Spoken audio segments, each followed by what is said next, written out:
Halo hai semuanya. Welcome back to my video.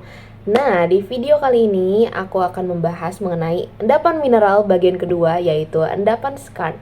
Kalau misalnya kalian yang belum tonton video sebelumnya, bisa ditonton ya, tentang video endapan porfiri.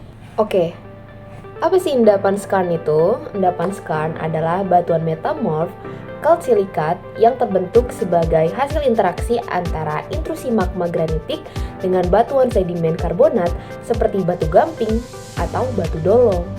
Nah, di sini komoditas logamnya itu ada beberapa, seperti timbal, seng, tembaga, perak, besi, dan juga emas. Selanjutnya kita akan membahas mengenai jenis endapannya. Nah, untuk jenis endapan dari skarn ini terbagi ke dalam 4 jenis. Yang pertama itu ada endoskarn, seperti namanya, endo. Nah, endoskarn ini terbentuk di dalam dan juga di batas magma. Yang kedua itu ada exoskarn, yang mana terbentuk pada batuan sedimen di sekitar intrusi magma, terutama pada batuan karbonat. Nah, yang ketiga ini ada skarn prograde, yang terbentuk pada suhu tinggi sekitar 400 sampai 700 derajat. Dan yang terakhir ada skarn retrograde, yang terbentuk pada suhu yang lebih rendah, yaitu sekitar 200 sampai 400 derajat Celcius. Nah, untuk contohnya di Indonesia itu seperti apa sih dan di mana?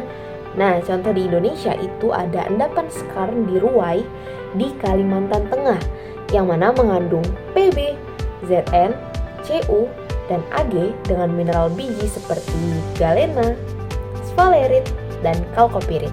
Mineral biji utamanya itu ada apa aja sih? Nah, di sini aku mau bahas dua. Yang pertama itu ada kalkopirit seperti video sebelumnya dan juga pirit. Nah, kalkopirit ini sering ditemukan dalam endapan skarn yang berasosiasi dengan mineral sulfida yang lain. Untuk pirit, dia nih hadir sebagai mineral genggu dan ikut dalam mineralisasi biji. Setiap mineral biji pasti punya mineral pengotor. Nah, untuk mineral genggu atau pengotornya ini ada hornblende, yaitu mineral amfibol yang sering terbentuk dalam zona alterasi skarn, dan juga diopsid yang merupakan mineral piroksen kalsium magnesium yang umum dalam endapan skarn. Apa sih sifat fisik dari mineral-mineral tadi yang berpengaruh ke dalam pengolahan? Nah, yang pertama aku membahas itu kalkopirit. Nah, kalau kalkopirit ini dia mempunyai sifat hidrofobik dan dapat diangkut dalam proses flotasi menggunakan kolektor tertentu. Nah, karena hal itu, flotasi menjadi metode utama untuk pemisahan dari mineral kalkopirit ini. Nah, yang kedua itu kan pirit. Nah, pirit ini lebih keras daripada kalkopirit kekerasannya, yaitu sekitar 6 sampai 6,5 pada skala Mohs, sehingga lebih tahan terhadap penggilingan dan cenderung menghasilkan butiran-butiran yang lebih halus dan sulit dipisahkan. Di bagian terakhir kali ini, yaitu proses ekstraksi logam, ini aku mau membahas mengenai proses ekstraksi dari timbal. Nah, di sini tuh ada 5 proses ekstraksinya. Yang pertama itu ada ore dressing atau pengayaan biji. Dilakukan untuk meningkatkan kadar dari timbal dengan memisahkan galena dari genggu atau pengotor dan mineral lain. Nah, yang kedua itu ada roasting atau pemanggangan, bertujuan untuk menghilangkan sulfur yang dapat mengganggu peleburan dan menyebabkan polusi jika tidak dikendalikan.